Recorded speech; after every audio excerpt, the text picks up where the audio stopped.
How to sad while masking with happiness.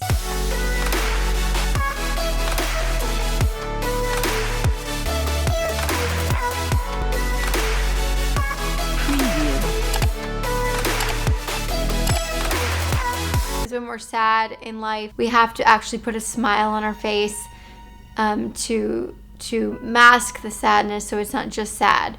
So the steps to do that would be: 1, you need to get yourself into a relaxed state. So refer to my Crying on Cue tutorials.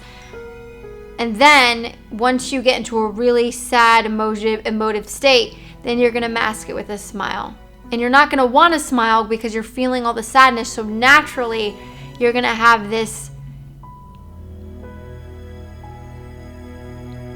sad, happy look that we do in life sometimes. So try it, and when you guys try it, comment down below if it worked for you.